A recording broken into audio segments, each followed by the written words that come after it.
Quinto dia de estudo. Muito bom. Se você chegou aqui, eu tenho certeza que você está nesse desafio, nessa rota de preparação para chegar na sua aprovação, na sua classificação. Mas não pode parar, tá bom? Final de semana também é dia de estudar. E hoje a gente tem uma super aula de ECA com a nossa professora autarquia, Suzeli Veloso. Então aproveita, tá bom? Eu aposto que você já está se sentindo mais preparado do que nunca. Então continua nesse ritmo, se prepara, porque amanhã a gente tem a nossa prova, tá bom? A gente vai testar todo o conhecimento que você construiu ao longo dos últimos dias e eu quero que você gabarite. Então, bons estudos hoje e amanhã é o dia de colocar em prática tudo que você vem treinando. Um forte abraço!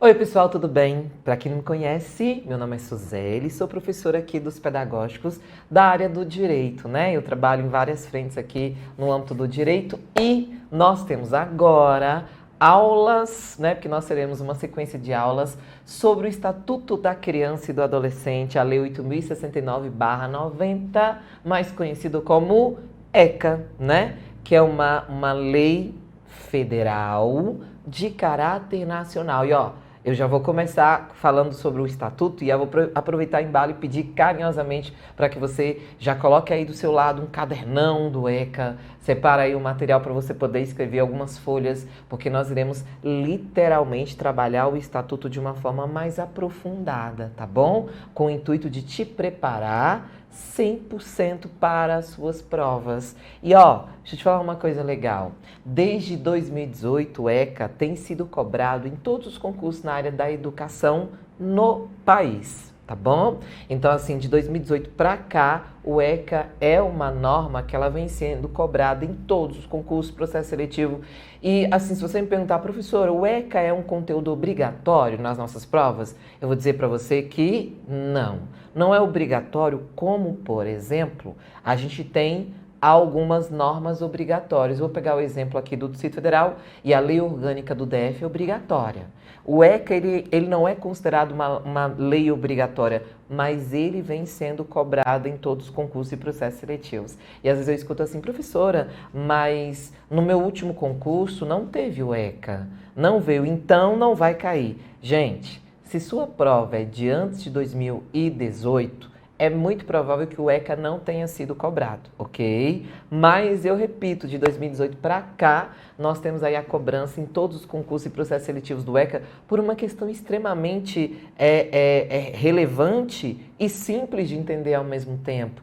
E que a gente demorou muito tempo de, a ficha cair. Porque, raciocina comigo, quem é que geralmente é o primeiro a perceber uma violência? Quem é o primeiro que percebe um comportamento diferente da criança e do adolescente? Às vezes ficar muito calado, às vezes ficar muito agressivo. Quem é o primeiro a notar essas mudanças? E ó, eu digo por experiência própria, ok? Os primeiros a detectarem uma mudança de comportamento são os professores, tá? E quando eu falo, né, com muita propriedade e por experiência própria, foi com relação à minha filha, que certa vez me mandaram uma mensagem, isso foi o ano passado, inclusive, para que eu fosse até a escola dela. A coordenadora queria conversar comigo, e você já começa o pânico, né? Meu Deus, o que aconteceu? E ela falou exatamente, eu noto a sua filha, e aí falou o nome da minha filha, né? Quietinha, na hora do intervalo ela não se relaciona com outros alunos, ela tá sonolenta em sala de aula, ela tá dormindo demais. E aí você vê que interessante, coisas que eu não tinha percebido e que tinham um motivo, né? O motivo era basicamente o período de pandemia, tudo que se passou, a volta para ela foi bem difícil. Então os professores são aqueles que mais facilmente identificam as mudanças de comportamento. E se o professor, se ele tiver conhecimento da lei, dos direitos da criança e do adolescente, ele já sabe o que fazer. Ele já sabe qual medida a ser tomada. Ele sabe que aquilo é um castigo físico, que aquilo é um tratamento cruel, degradante. Inclusive, ele tem as condições de ir diretamente buscar auxílio junto à sua coordenação, à diretoria da escola, e essa diretoria vai utilizar dos meios cabíveis para tentar ajudar essa criança ou esse adolescente. Então, e você vê, a gente demorou muito tempo, o poder público demorou muito tempo para cair essa ficha. Cara, eu preciso ensinar para os meus professores os direitos da criança e os meios que eles têm de buscar auxílio contra essa violação. Então, eu repito, caso você fale, mas no meu último concurso, na última prova aqui do meu concurso, essa matéria não caiu.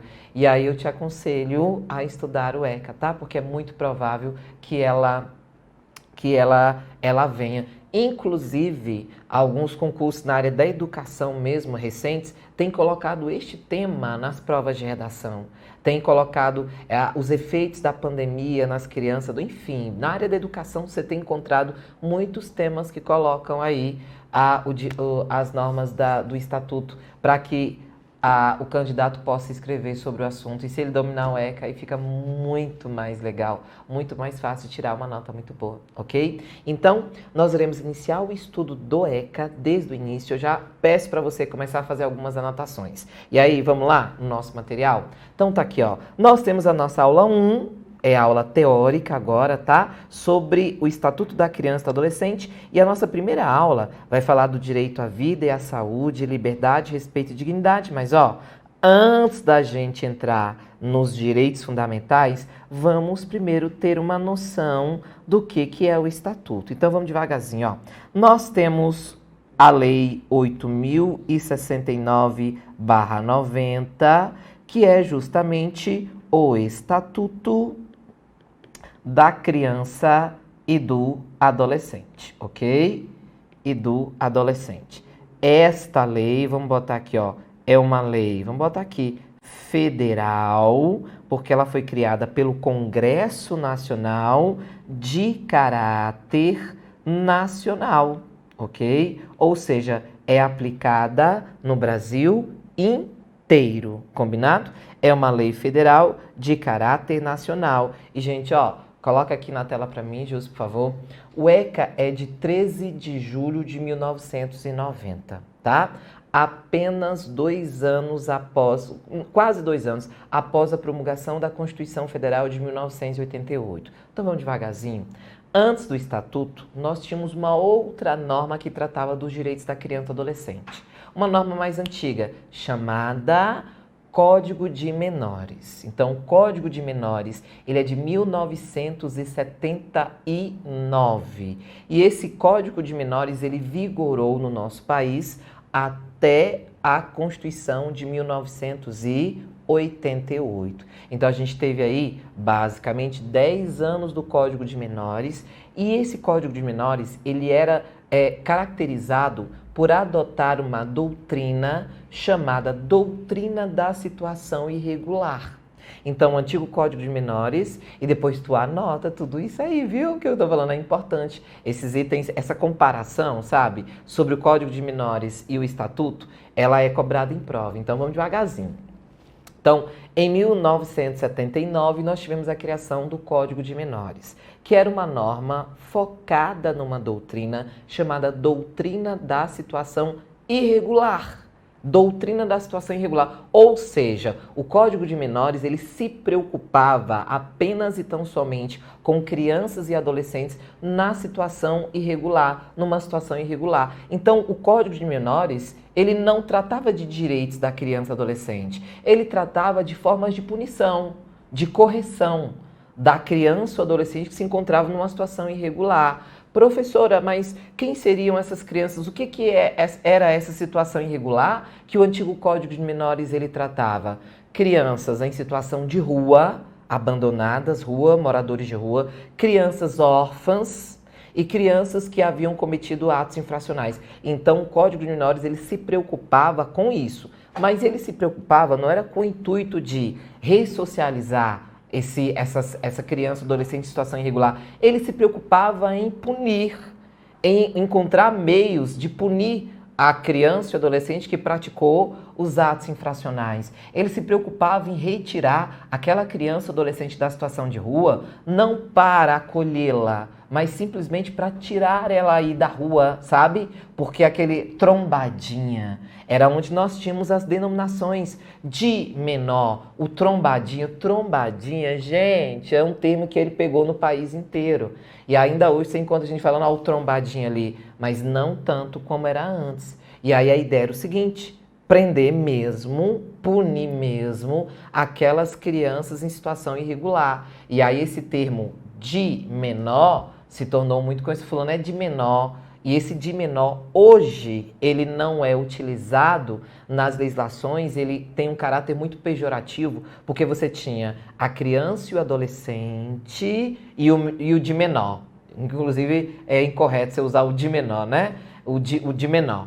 E aí, ou menor, né? E o termo se tornou pejorativo menor porque ele estava literalmente relacionado a crianças e adolescentes em situação irregular. Então, a minha filha, bonitinha, dentro de casa, que estuda... Não, a minha filha é uma criança, ou então uma adolescente. Mas a criança ou adolescente que vivia na rua, por exemplo, não, ele é o menor. Então, Código de Menores, com o intuito de punir esse menor, ok? Então, o antigo Código de Menores, ele adotava a doutrina da situação irregular, beleza? Ele se preocupava mais em punir, em retirar essa criança, adolescente do convívio, né? Principalmente das ruas, o órfão, porque ele tem que esconder aquilo ali. É o trombadinho, é o bandido. E ó, eu amo novelas antigas, adoro novelas antigas.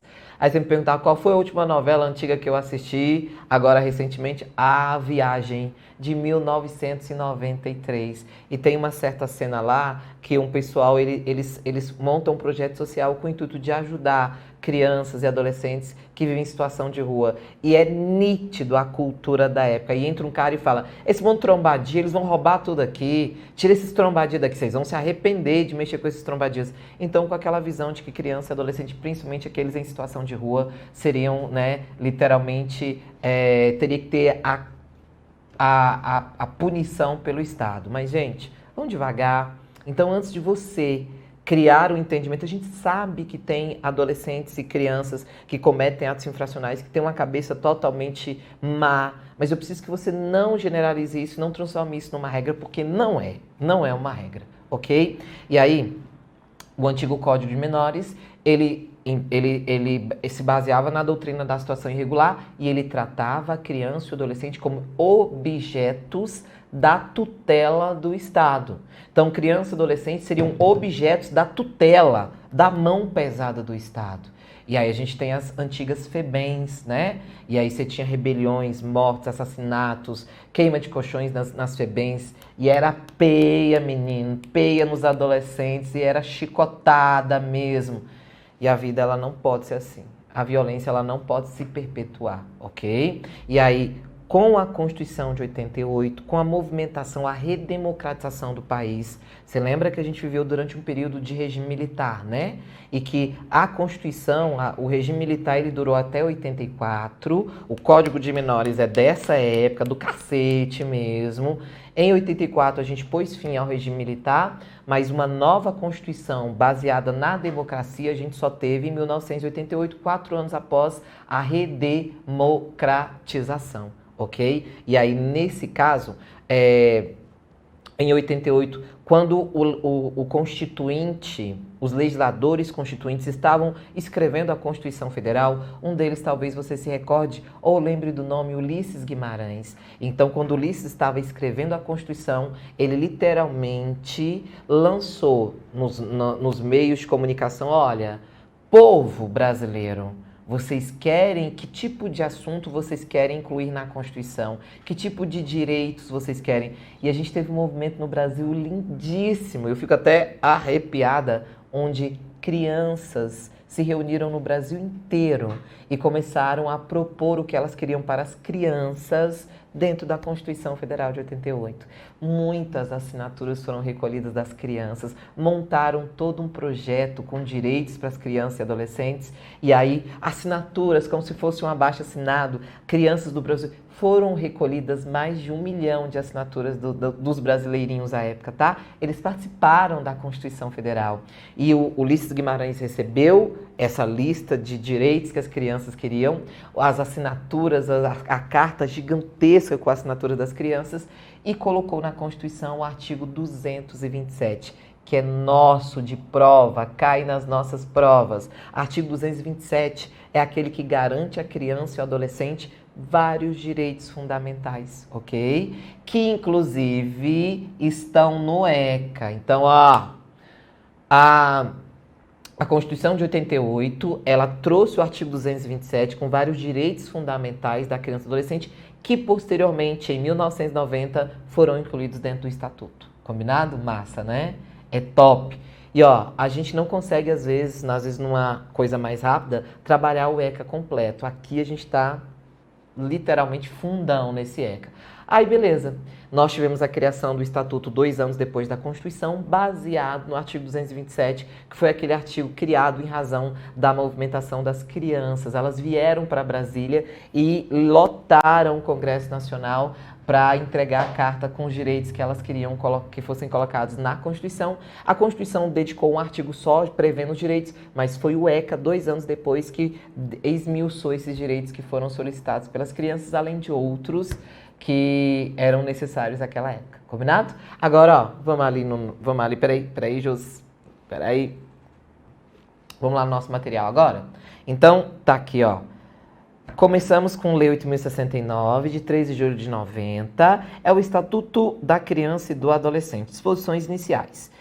Conceito, né? Estatuto da Criança e do Adolescente, o ECA, é o conjunto de normas do ordenamento jurídico brasileiro que tem como objetivo a proteção integral da criança e do adolescente nos termos definidos no artigo. Olha aqui ele, ó. Epa, isso aqui cai em prova, ok? Então, a gente não contou essa historona toda à toa, não, viu? Artigo 227 da Constituição, e esse artigo diz o seguinte, ó, ele aqui, ó, extremamente importante. É dever da família, da sociedade, do Estado, assegurar à criança, ao adolescente e ao jovem com absoluta prioridade o direito à vida, à saúde, à alimentação, à educação, ao lazer, à profissionalização, à cultura, à dignidade, ao respeito, à liberdade, à convivência familiar e comunitária, além de colocá-los a salvo de toda forma de negligência, discriminação, exploração, violência, crueldade e opressão. Gente, se alguém aí já estuda o ECA, se você já estuda o ECA, você sabe muito que isso aqui é o ECA inteiro. Isso aqui é um resumo do ECA inteiro. Então, o Estatuto foi criado a partir desse artigo 227 da Constituição.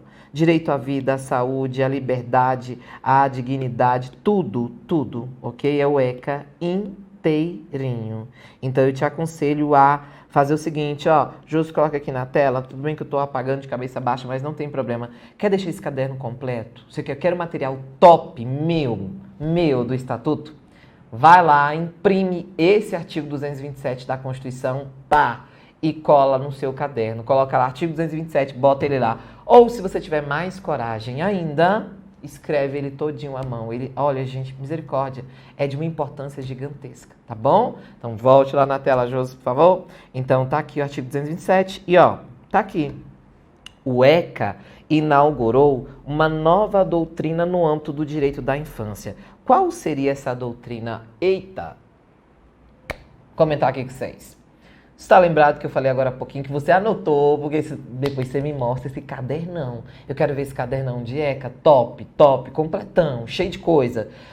E é o melhor material que existe, é o nosso, que a gente comenta todo. Não existe livro melhor do que o nosso material, né? Desde que seja material bem completo, né? Comentado, né, gente? Material faltando os pedaços, não dá, não. Mas, ó, deixa eu comentar aqui com vocês. Nós vimos que o Código de Menores, ele tratava da doutrina da situação irregular, não é? O ECA já veio trazendo a doutrina da proteção integral. Então, se alguém te perguntar, o Estatuto da Criança e Adolescente inaugurou uma nova doutrina no direito da infância e da juventude.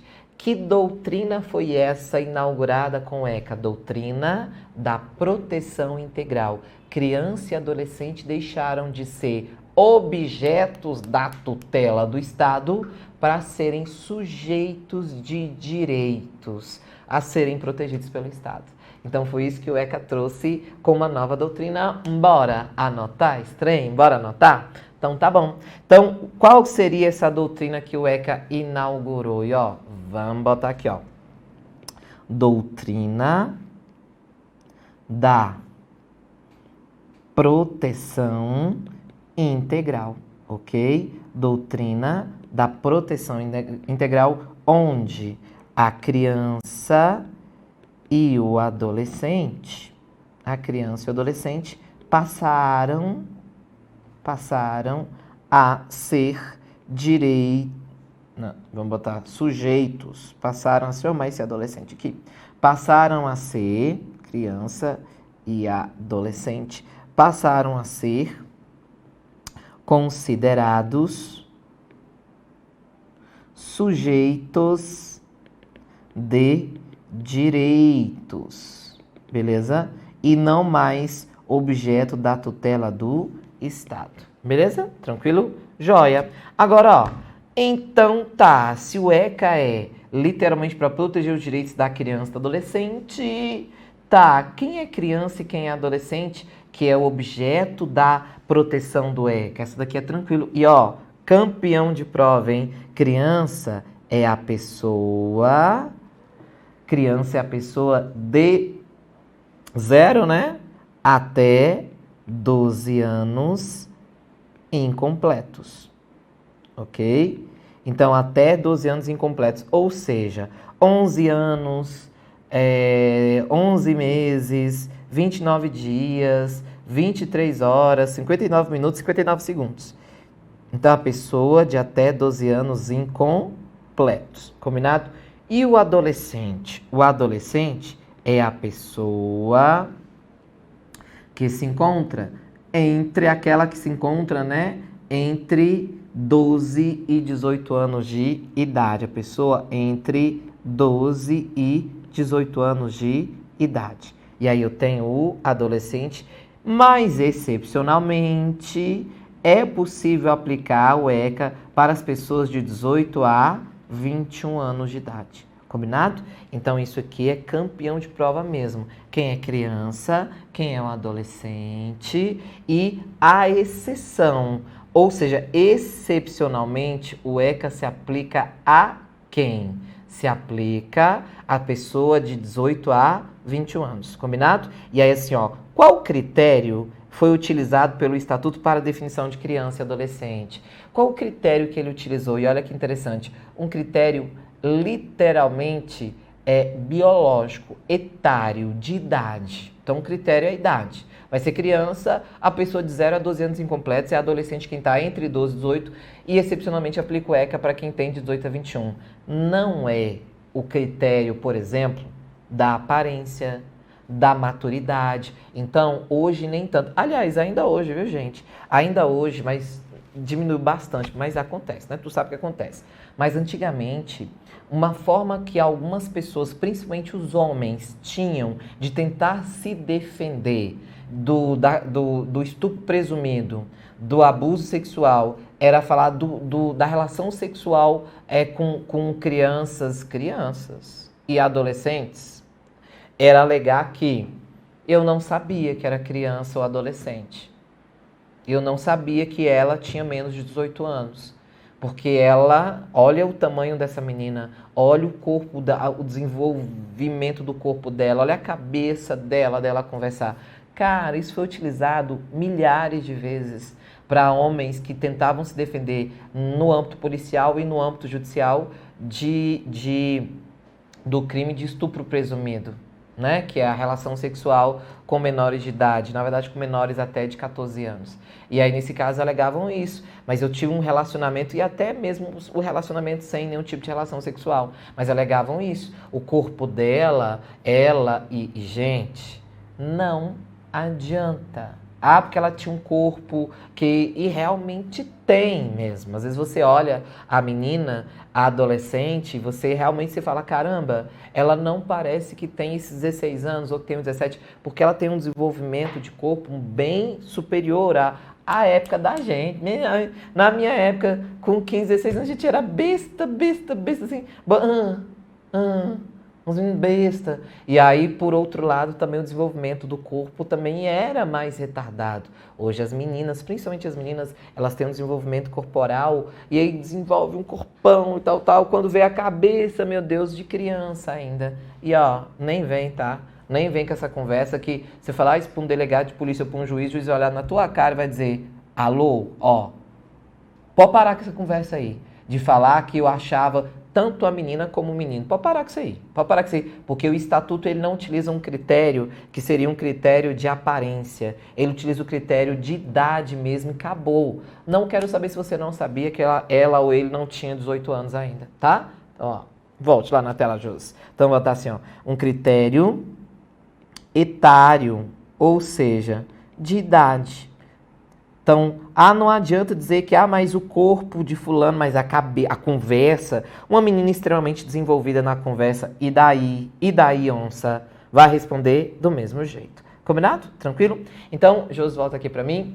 Nós temos aí as posições iniciais do Estatuto. Começamos a nossa aula literalmente o início do Estatuto. E aí, ó, já vimos que o Estatuto é uma lei federal de caráter nacional. Já vimos todo o contexto de criação do Estatuto, em que contexto ele foi criado. Falamos do Código de Menores, falamos da doutrina anterior, da doutrina atual e definimos quem é o objeto do ECA. Quem é o objeto? Quem? A criança e o adolescente. Então, criança e adolescente é objeto do ECA? É, ok? E aí, assim, criança, pessoa de 0 a 12 anos incompletos, adolescente de entre 18 e 21 e, excepcionalmente, será objeto do ECA a pessoa de 18 a 21 anos. Combinado? Beleza? Utiliza-se um critério etário para poder definir. Agora vamos entrar nos direitos fundamentais. Para esta aula nós temos dois capítulos de direitos fundamentais da criança e adolescente.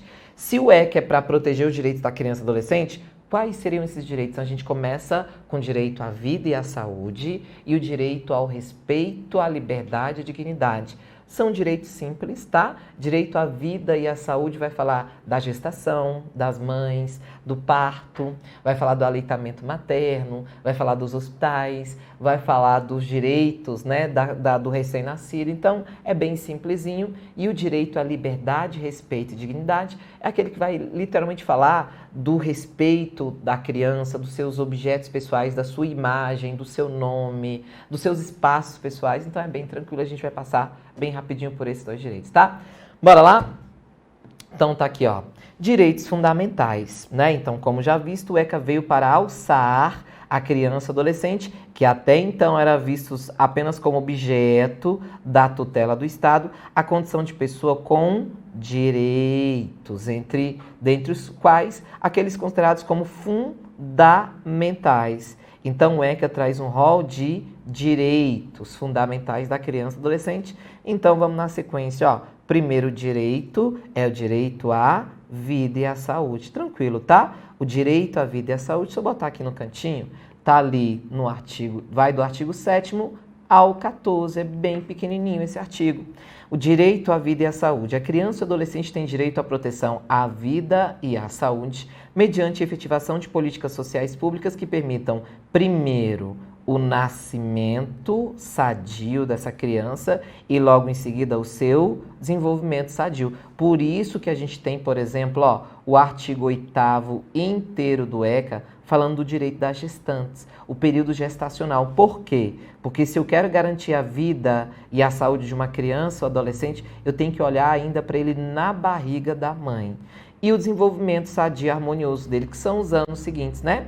E aí, nesse caso, ó, nós separamos aqui período gestacional, tudo que você precisa saber sobre a gestante, e aí depois a obrigação dos hospitais no país. Bora, passar é bem tranquilo, tá? Durante o período gestacional, opa, deixa eu diminuir aqui. Durante o período gestacional, quais seriam os direitos assegurados às mulheres? Primeiro, é assegurado a todas as mulheres o acesso aos programas e às políticas de saúde da mulher e planejamento reprodutivo, vou botar aqui, ó, no âmbito do SUS, tá? E aí, de mulher, planejamento reprodutivo e as gestantes. Nutrição adequada, alimentação, uma atenção humanizada à gravidez e ao parto. Quer dizer, aquele tratar bem a gestante, tratar ela de forma humanizada, a dor que ela está sentindo, minha gente, ninguém sabe o que é. Então, tratar de uma forma mais humana durante todo o período da gravidez, durante o parto e após o parto. Atendimento pré-natal, perinatal e pós-natal, tudo no âmbito do SUS. Então, todo o atendimento necessário para o pré-natal, perinatal e pós-natal, tudo gratuitamente no âmbito do SUS. Assistência psicológica à gestante, tudo isso no âmbito do SUS. Os hospitais públicos devem garantir isso aí, tá? Assistência psicológica à mãe no período pré e pós-natal, inclusive como forma de prevenir ou minorar as consequências do estado puerperal, a depressão pós-parto, né? Vou puxar uma seta, colocar aqui, ó. Essa assistência psicológica é campeã de prova, é um assunto campeão de prova. Bem como a gestantes e mães que manifestem o interesse em entregar seus filhos para a adoção. E aí elas também têm direito a assistência psicológica. Direito a um acompanhante de sua preferência durante o período de pré-natal, trabalho de parto e pós-parto imediato. Então, um acompanhante, né, para literalmente estar com ela no pré-natal, durante o trabalho de parto e no pós-parto. Orientação sobre aleitamento materno, alimentação complementar e saudável e crescimento e desenvolvimento infantil. Isso aqui realmente tem programas, geralmente nos postos de saúde, nas unidades básicas de saúde, orientar como aleitar, a alimentação do bebê, enfim, né? Esses são os direitos previstos para gestante. Então, quando fala o direito ao nascimento, está ligado ao período gestacional. E aí vem, ó, e os hospitais? Quando nasce uma criança? Quando a criança nasce, quais seriam as obrigações dos estabelecimentos de saúde públicos e privados, hein? Manter registro das atividades desenvolvidas através de prontuários individuais pelo prazo de 18 anos. Isso aqui também é um campeão de prova. Sempre cai esse prazo. Quanto tempo os hospitais devem manter registro das atividades do nascimento, do pós-parto, de tudo? 18 anos. Identificar o recém-nascido mediante o registro impressão plantar e digital e a impressão digital da mãe. Identificar o bebê para não ter troca. Impressão plantar e digital do bebê e a impressão digital da mãe, sem prejuízo de outras formas normatizadas pela autoridade administrativa competente. Quer dizer, essa identificação com a impressão plantar e digital do bebê e impressão digital da mãe é uma das formas de identificação. Nada impede que o poder público, que os hospitais públicos ou privados utilizem outras, a pulseirinha, por exemplo. Então, assim, mas obrigatoriamente tem que ter isso aqui, tá? Proceder a exames visando ao diagnóstico e terapêutica de anormalidades no metabolismo do recém-nascido, bem como prestar orientação. Fazer exame, gente, para saber se o bebezinho nasceu bem. E dependendo do que encontrar, ele já vai para tratamento e às vezes até faz cirurgia no dia do parto, que às vezes a equipe lá faz o diagnóstico e vê algum tipo de doença, alguma coisa grave que não dá para esperar. Fornecer a declaração de nascimento, aquele papelzinho amarelinho que é para registrar o menino no cartório depois. Deixa eu só diminuir para eu poder apagar, que aí minha tela grande não apaga. Pronto. Agora eu vou voltar para ela, vou esticar ela mais, tá? Fornecer declaração de nascimento para poder registrar no cartório, onde constem necessariamente as intercorrências do parto. Manter alojamento conjunto, possibilitando ao neonato permanecer com a mãe. O quarto, não tem um quarto do hospital? Então tem que ser um alojamento conjunto para a mamãe ficar com o bebê. Acompanhar a prática do processo de amamentação, prestando todas as orientações, enfim. Permanecer em tempo, providenciar, né? Cabe aos hospitais providenciar a permanência em tempo integral de um dos pais ou responsáveis nos casos de internação de criança ou adolescente. Internou criança e adolescente, que é internação. Um dos pais tem direito de ficar lá integralmente, 24 horas por dia. Beleza? Então, aqui nós temos as obrigações, os direitos garantidos para a gestante e as obrigações dos hospitais. E aí vem aqui, ó, uma tabelinha aqui que é campeã de prova. E se o médico, o enfermeiro, ele detectar uma suspeita ou até uma confirmação de maus tratos, o que é necessário fazer nesse caso? O profissional da saúde que se depara com uma suspeita ou confirmação de castigo físico, tratamento cruel degradante, maus tratos, enfim. Tá aqui, ó, esse aqui vou até botar, é o artigo 13. a simples suspeita de castigo físico, tratamento cruel degradante, cujas definições estão no artigo 18 do Estatuto,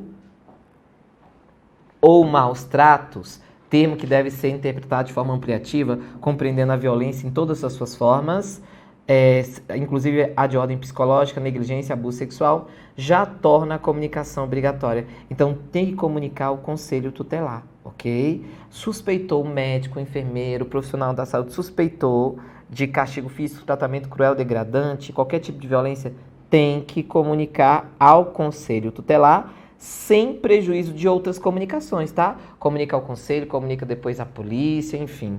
A omissão, se o médico, o enfermeiro não comunicar, isso é considerado uma infração administrativa. Combinado? Tranquilo? Joia? E aí deixa eu colocar aqui, ó, alguns outros detalhes sobre o direito à vida e à saúde. Vamos fechar rapidinho? Então, ó, as mães ou gestantes que queiram não, vamos botar melhor.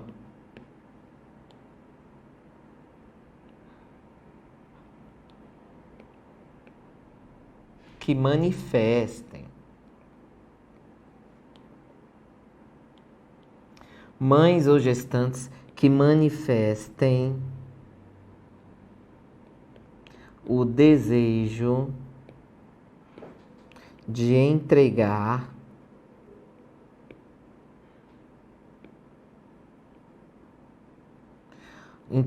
os filhos para adoção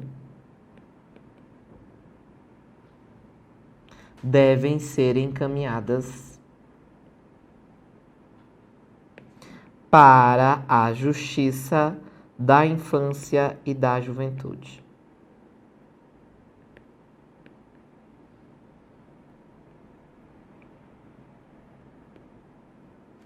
Ok? Devem ser encaminhadas para a Justiça da Infância e Juventude. Joinha, esse é um ponto também importantão nesse direito à vida e à saúde.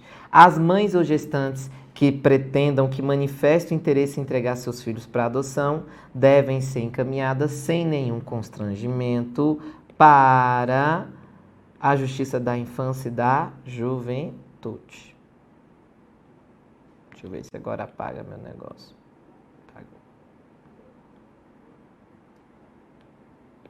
Certo?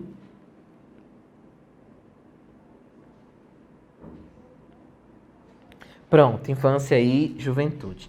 Esse é o primeiro ponto. Depois, ó, protocolo durante 18 meses. Então, em todas as protocolos durante 18 meses e não anos, doida.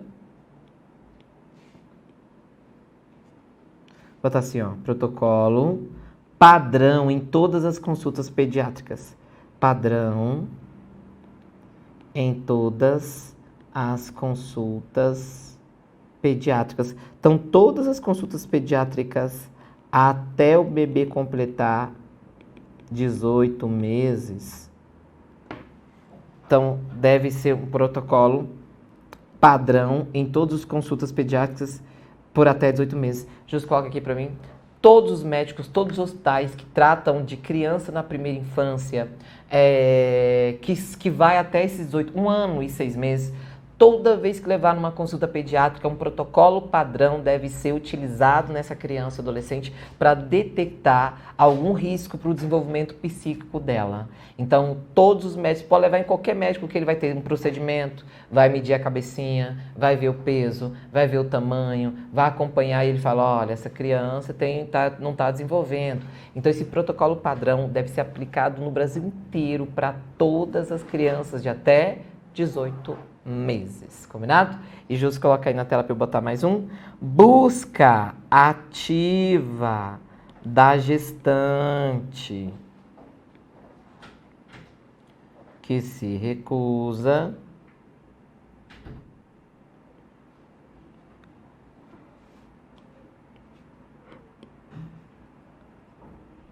busca ativa aí atrás que se recuse.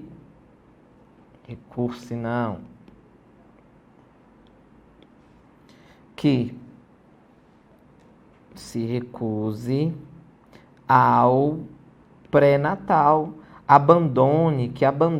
Vou botar aqui, abandone o pré-natal. E aí o poder público tem que ir lá atrás. Combinado? Belezinha? Então fechamos o direito à vida e à saúde. Josi, coloca aqui na tela para mim. Tudo que é importante para a sua prova de direito à vida e saúde está ali. Primeiro a parte das gestantes, depois a parte dos hospitais. Caso suspeita confirmação de maus tratos, tratamento cruel, degradante, castigo físico, tem que comunicar ao conselho tutelar da localidade. Então, médicos, enfermeiros têm que ir lá e comunicar sem prejuízo de outras medidas.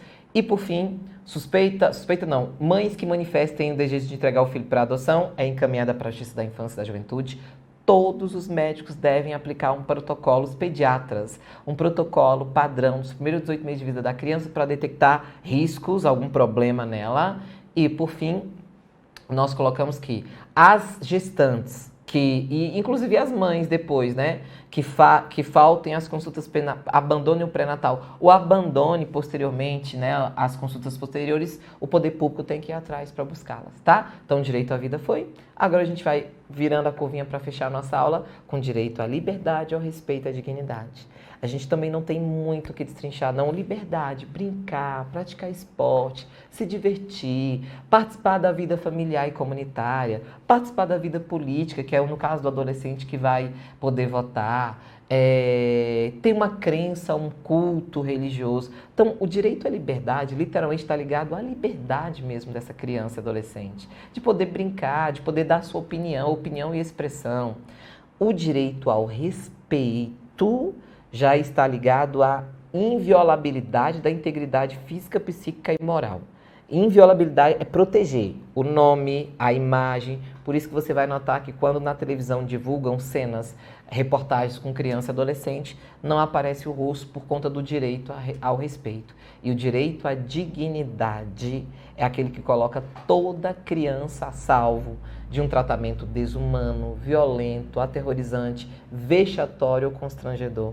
Então, dignidade, não expor ela a nenhum tratamento desumano, violento, vexatório e constrangedor e, inclusive, protegê-la do castigo físico e do tratamento cruel ou degradante. Jus, coloca ela na tela, por favor.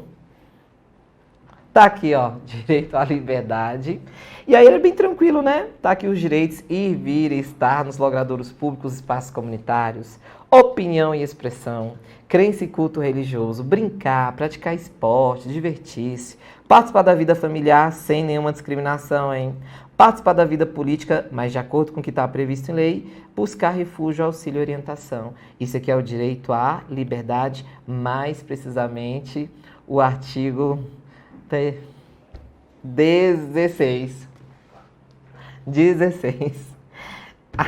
Direito ao respeito e o direito à dignidade, o 16 é o respeito é artigo 17 e a dignidade é artigo 18. Então, ó, o direito ao respeito consiste na inviolabilidade da integridade física, psíquica e moral da criança e adolescente, abrangendo a preservação da imagem, não pode mostrar foto, filmar, da identidade, o nome, da autonomia, dos valores dessa criança, das suas ideias e suas crenças, seus espaços, seus objetos pessoais, respeitar a criança e adolescente. E o direito à dignidade é que todo mundo vizinho, a professora, o guarda de trânsito, enfim, todo mundo que visualizar que uma criança ou uma adolescente estiver sendo vítima de um tratamento desumano, violento, aterrorizante, vexatório ou constrangedor, tem que ir lá e literalmente tentar evitar. Eu chamo de desviar-veco. Tratamento desumano, violento, aterrorizante, vexatório ou constrangedor. Todo mundo tem que colocar a criança, adolescente a salvo, tá? E aí, esse direito à dignidade, inclusive, é aquele que vai definir o que é um castigo físico e o que é um tratamento cruel ou degradante. O castigo físico é toda e qualquer ação em que se utilize a força física que cause lesão ou sofrimento físico. Causou lesão ou sofrimento físico, isso é um castigo físico. Tratamento cruel ou degradante é a conduta que venha para humilhar, que humilhe a criança, que ameace ela gravemente. Ou então que ridicularize, haja Instagram na história, né? Tanta coisa que os pais às vezes colocam a criança ou adolescente numa situação humilhante, ridícula. Isso é tratamento cruel ou degradante, tá? O que acontece com quem utiliza o castigo físico ou então utiliza um tratamento cruel ou degradante? É o artigo 18b, que fala assim, ó, os pais, integrantes da família ampliada, os responsáveis, os agentes executores de medidas socioeducativas ou qualquer pessoa encarregada de cuidar de crianças ou adolescentes, tratá-los, educá-los, protegê-los, que utilizarem castigo físico ou tratamento cruel degradante como forma de correção, disciplina, educação, qualquer outro pretexto, estarão sujeitos, sem prejuízo de outras sanções cabíveis, às seguintes medidas que serão aplicadas de acordo com a gravidade do caso. Encaminhar o pai, a mãe, o responsável para um programa de proteção à família. Encaminhar esses responsáveis para um tratamento psicológico ou psiquiátrico. Aqui são as medidas aplicáveis aos pais, sabe? A quem usar o castigo físico. Encaminhar para cursos ou programas de orientação. Obrigação de encaminhar a criança para um tratamento especializado, que às vezes a criança precisa de um psicólogo, de uma terapia. E aplicação de advertência. Essas são as medidas que o Estatuto prevê para aplicar aos pais, o pessoal da família ampliada, os responsáveis que utilizarem castigo físico. Coloquei aqui só uma observação. Tais medidas podem ser aplicadas por quem, hein? Quem é que pode aplicar isso aqui? Podem ser aplicadas pelo Conselho Tutelar. Beleza? Cai demais em prova. Se conselho tutelar pode aplicar, por exemplo, a advertência. Aqui no DF foi no processo seletivo para professor temporário. Caiu, hein? Esse item caiu. Se o conselho tutelar pode encaminhar os pais para um tratamento psiquiátrico, pode. Então, tais medidas são aplicadas pelo conselho tutelar.